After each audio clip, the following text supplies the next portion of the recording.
ఇంకా అన్నమయ్య జిల్లాలో తన బిడ్డ కోసం ఓ తండ్రి హంతకుడిగా మారిన ఘటన చోటు చేసుకుంది. దీనికి సంబంధించి పూర్తి వివరాలు మా ప్రతినిధి కడప నుండి అందించేందుకు సిద్ధంగా ఉన్నారు.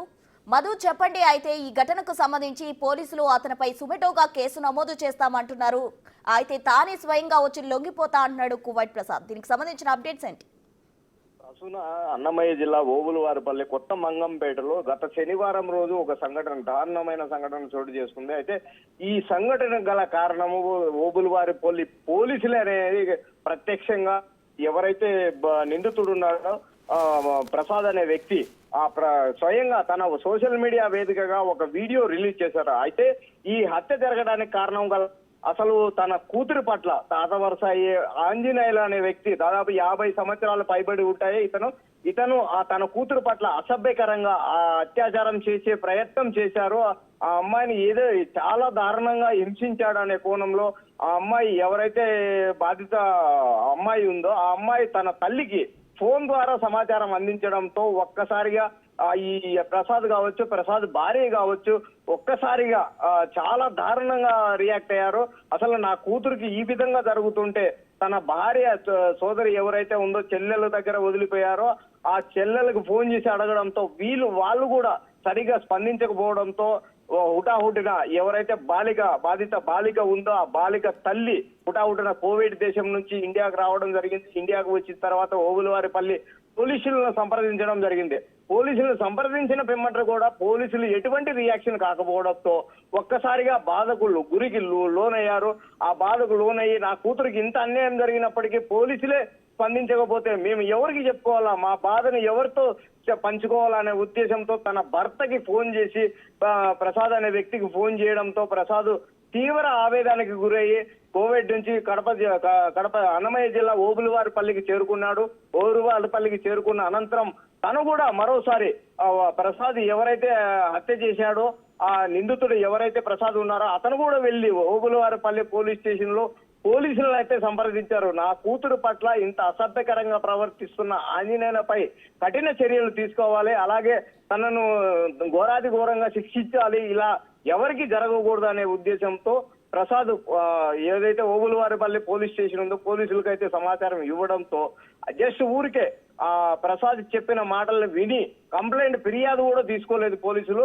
అయితే ఆ మాటలు వినిన తర్వాత ఆంజనేయుల్ని పిలిపించి కేవలం 2 మాటలు మాట్లాడి మందలించి పంపించేయడము పెద్ద దుర్మార్గము, దారుణమైన విషయము. ఇంత దారుణమైన సంఘటన జరిగినప్పటికీ పోలీసులు ఈ విధంగా దారుణంగా అసలు స్పందించకపోవడం చాలా దారుణం, దుర్మార్గం అనే ఉద్దేశంతో ప్రసాద్ ఎలాగైనా నా కూతురికి జరిగిన అన్యాయాన్ని ఇంకొకరికి జరగకూడదు అనే ఉద్దేశంతో తన స్వయబుద్ధుల ఎవరైతే ఆంజనేయులు నిద్రపోతున్నారో తెల్లవారుజామున 3 నుంచి 4 గంటల సమయంలో ఒక రాడ్డు తీసుకొని తన హత్య చేయాలనే పక్కా ప్లాన్ ప్రకారము తన హత్య చేసినట్లయితే స్వయంగా ప్రసాదే ఒప్పుకున్నట్లయితే తన సోషల్ మీడియాలో ఒక వీడియోలో చూడొచ్చు. అయితే ఈ ఘటన జరగడానికి గల మెయిన్ కారణము ఇప్పుడు సోషల్ మీడియా వేదికగా ప్రజలందరూ ఆగ్రహం వ్యక్తం చేస్తున్నారు పోలీస్ డిపార్ట్మెంట్ పైన. అసలు ఆ రోజు పోలీస్ డిపార్ట్మెంట్ స్పందించి ఎవరైతే ఆంజనేయులు ఉన్నారో తన కుమార్తె పైన ఇట్లా అత్యాచార యత్నం చేసిన వ్యక్తిని అదుపులోకి తీసుకొని తనకు శిక్ష పడే విధంగా చర్యలు చేపట్టింటే ఈ రోజు 2 జీవితాలు నిండు జీవితాలని నాశనం అయ్యేటివి కాదు కదా అనే విధంగా గల మెసేజ్ రూపంలో ట్రోల్ చేస్తున్న విషయం మనం చూడొచ్చు. అయితే ఏది ఏమైనా ఇంతటి ఘోరమైన సంఘటన జరిగినప్పటికీ పోలీసుల దృష్టికి తీసుకెళ్లినప్పటికీ ఈ పోలీసులు ఈ సంఘటన పైన సరైన టైంలో స్పందించకపోవడానికి ఇలాంటి ఘటనలు చోటు చేసుకుంటాననే ఆరోపణలు కూడా పెద్ద ఎత్తున వినిపిస్తున్నాయి. ప్రసన్న మధు, అయితే ఒకవైపు కువైట్ ప్రసాద్ ఆ విషయం పక్కన పెడితే అతను ఎలాగూ హత్య చేశాడో అతనిపై కేసు నమోదు అవుతుంది. ఇంకా నిర్లక్ష్యం వహించిన పోలీసులపై ఉన్నతాధికారులు ఏమైనా రియాక్షన్స్ తీసుకునే అవకాశం ఉందా, చర్యలు తీసుకునే అవకాశం ఉందా?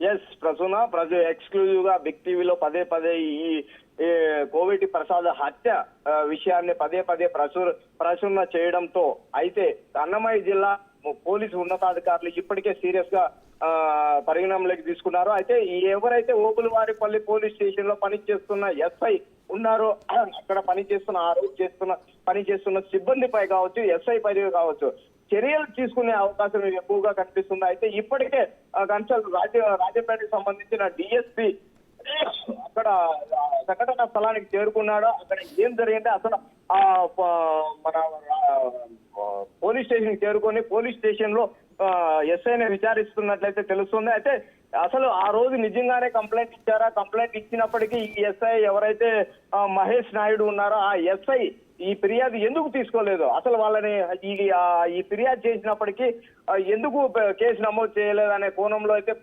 అన్నమయ్య జిల్లా పోలీసు ఉన్నతాధికారులు అయితే సీరియస్ గా పరిగణనలోకి తీసుకున్నారు. అయితే ఇంతటి దారుణమైన ఘటన జరగడం పైన నెటిజన్లు కావచ్చు, అలాగే కడప జిల్లా ప్రజలు కావచ్చు, అన్నమయ్య జిల్లా ప్రజలు కావచ్చు పెద్ద ఎత్తున హర్షం అయితే వ్యక్తం చేస్తున్నారు. ప్రసాద్ చేసింది ముమ్మాటికి న్యాయమే అనే రీతిలో ప్రజలైతే కోరుకుంటున్నారు. మరోవైపు ఈ పోలీసులు ఇంతటి ఆలస్యం వహించడం పైన ఆగ్రహం కూడా వ్యక్తం చేస్తున్నారు.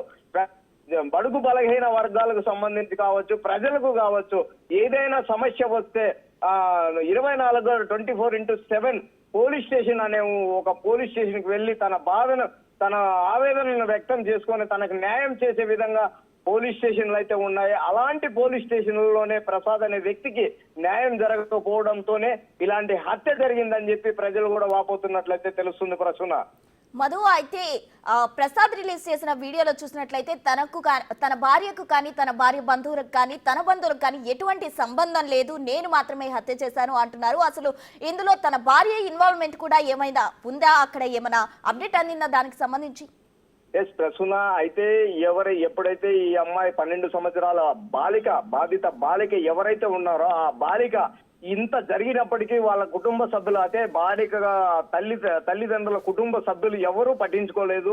తర్వాత ఏదో ఒక రకంగా మా అమ్మ నాన్నకి నాకు జరిగిన అన్యాయాన్ని చేరవేయాలనే ఉద్దేశంతోనే అమ్మాయి ఒక ఫోన్ కాల్ ద్వారా తన తల్లికి, తన కూతురు ఆడబిడ్డ ఏది జరిగినా కూడా ఆ తల్లికి చెప్తాది. ముందుగా ఆ తల్లికి చెప్పడంతో ఆ తల్లి బాధ వ్యక్తం ఎక్కువైపోయి ఏడ్చుకుంటూ కోవిడ్ నుంచి కడప అన్నమయ్య జిల్లాకు వచ్చింది. అవులువారిపల్లికి చేరుకున్న తర్వాత చట్టపరంగానే నా కూతురుకు జరిగిన అన్యాయాన్ని చట్టపరంగానే ఎదుర్కోవాలనే ఉద్దేశంతోనే ఫస్ట్ రావడమే, ఇంటికి కూడా వెళ్ళకుండా తన కూతురుని తీసుకొని నేరుగా ఓబులవారిపల్లి పోలీస్ స్టేషన్ కి వెళ్ళింది తల్లి. అయితే తల్లి ఎక్కడే గానీ తన పైన చట్టం తన చేతిలో, తన కుటుంబం చేతిలోకి తీసుకొని తనని హతమార్చాలనే ఉద్దేశం అయితే తల్లికి అయితే ఎక్కడ కనిపించినట్లయితే తెలుస్తుంది. అయితే ఈ విషయం, ఇంత దారుణమైన ఘటనలో జరిగిన విషయం ఎవరైతే భార్య ఉందో ఈ ప్రసాద్ కి చెరవేసింది. మనకి ఇక్కడ న్యాయం జరగలేదు, మన పాపకి చాలా దారుణంగా హింసించారు, పాప పెయిన్, ఆ బాధని, ఆ నొప్పిని తట్టుకోలేక ఏడుస్తుంది, నేను చూసి తట్టుకోలేకనున్నా నేను కూడా చనిపోవాలనే ఆలోచన కలుగుతుంది, నేను నా బిడ్డ ఇద్దరం కలిసి చచ్చిపోతాము అనే రీతిలో ప్రసాద్కు తన గోడుని వెళ్ళగొక్కింది. ఆ బాధనంతా కూడగట్టుకొని ప్రసాద్ తట్టుకోలేక తన కన్న తండ్రి గారాభంగా పెంచుకున్న కూతురికి ఈ విధంగా జరగడం పైన తన ఆవేదన, తన కోపం, తన రోషం అంతా కూడబెట్టుకొని తనకు జరిగిన అన్యాయంని న్యాయం చేయాల, నా కూతురికి ఈ విధంగా జరిగింది, ఇంకొకరికి ఈ విధంగా జరగకూడదు అనే ఉద్దేశంతో కేవలం ప్రసాద్ అనే వ్యక్తి తన మనస్ఫూర్తిగా తనంతటికి తాను తనని ఏదో విధంగా తనని మట్టు పెట్టాలా, తాత వరుస అయిన వ్యక్తి తన కూతురు పైన అతి కిరాతకంగా, అతి దారుణంగా ఈ విధంగా ప్రవర్తించడం పైన తను తట్టుకోలేకపోయాడు. కన్న తండ్రి తట్టుకోలేకపోయాడు. ప్రసాద్ ఎటువంటి పరిస్థితుల్లో ఆంజనేయుల్ని మట్టు పెట్టాలనే ఉద్దేశంతోనే 100% స్వయాన తన ప్రసాద్ వ్యక్తిగతంగానే చేసినట్లయితే తెలుస్తుంది ప్రసూన. Right Madhu, thank you.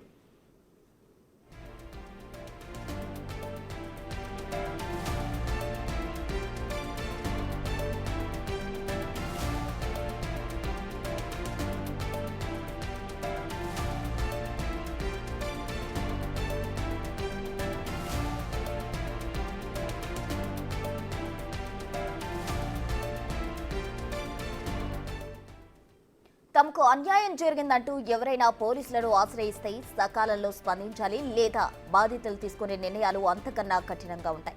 అన్నమయ్య జిల్లాలో జరిగిన ఘటనే ఇందుకు ఉదాహరణగా చెప్పుకోవచ్చు. కూతురు పట్ల అసభ్యంగా ప్రవర్తించిన కామాంధుడిపై పోలీసులకు ఫిర్యాదు చేసినా పట్టించుకోకపోవడంతో కఠిన నిర్ణయం తీసుకున్నాడు ఓ వ్యక్తి. కువైట్ నుంచి వచ్చి మరీ నిందితుడిని హతమార్చి మళ్లీ కువైట్ వెళ్లిపోయా అని సోషల్ మీడియాలో పెట్టిన వీడియో వైరల్ అవుతుంది.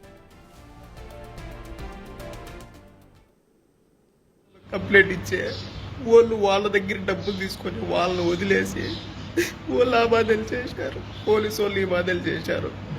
వీళ్ళు మా మర్దాలు ఇట్లా రమణ వీళ్ళు ఈ మాటల మీరు కేసు పెట్టినా కానీ మేము డబ్బులు కట్టేసి మేము బయటకు వచ్చినామని పబ్లిక్ చేసేసారు.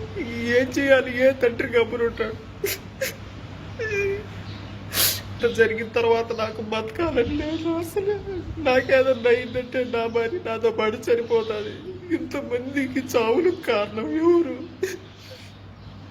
నాకైతే బతకాలని లేదు, చనిపోవాలని నాది. మా భార్య నేను ఇద్దరం చనిపోతాం.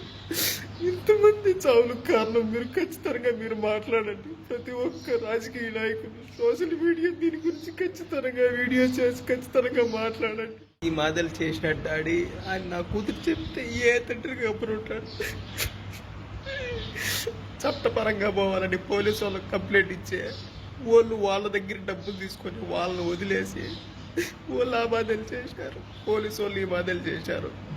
వీళ్ళు మా మర్దాలు ఇట్లా రమణ వీళ్ళు ఈ మాటల మీరు కేసు పెట్టినా కానీ మేము డబ్బులు కట్టేసి మేము బయటకు వచ్చినామని పబ్లిక్ చేసేసారు.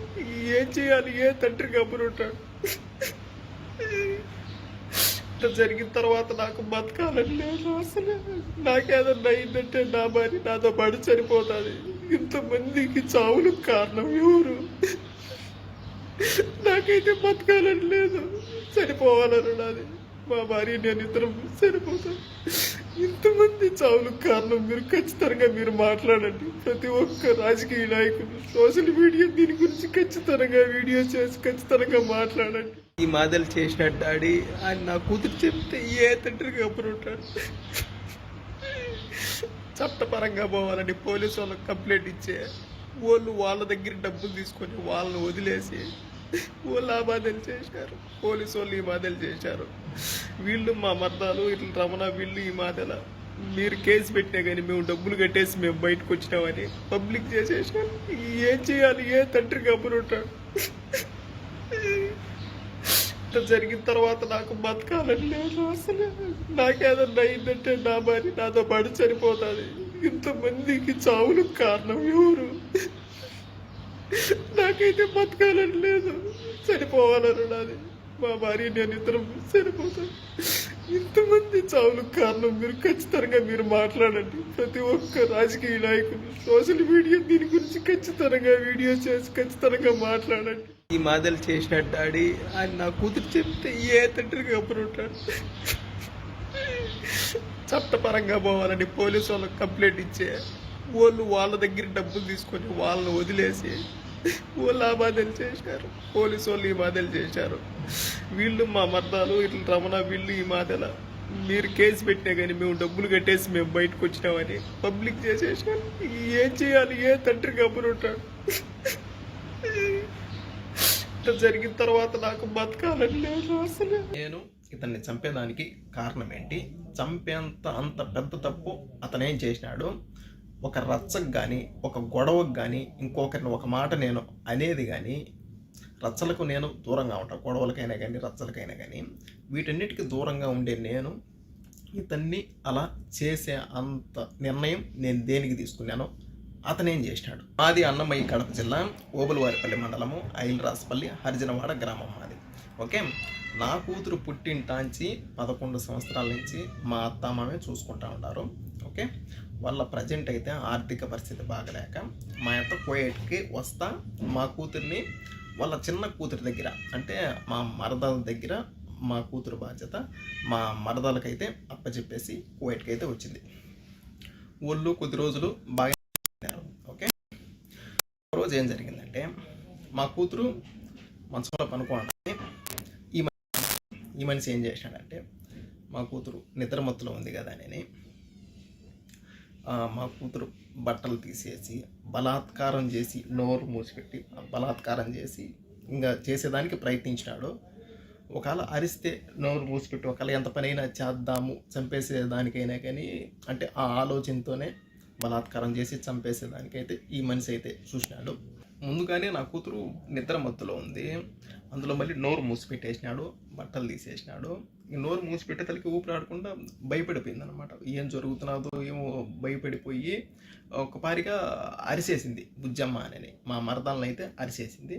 మా మరదలో వచ్చింది అప్పుడు మా మరదలు వచ్చి ఇప్పుడు బిడ్డనైతే దగ్గరికి తీసుకొని ఏం జరిగిందంటే అప్పుడు బుజ్జమ్మ తాత అయితే ఈ మాదిరి చేసినాడు, బట్టలన్నీ తీసేసినాడు, పట్టుకోరాని చాట పట్టుకొని ఒత్తుతా ఉన్నాడు. నాకైతే నొప్పి వచ్చినది, భయం వేసింది. బుజ్జమ్మ నోరు మూసిపెట్టేసినాడు. నేను భయపడిపోయి గట్టిగా అరిచినాను.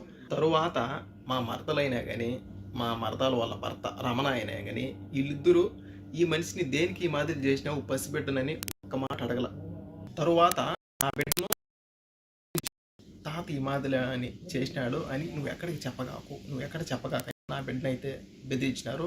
నా బిడ్డ భయపడిపోయింది.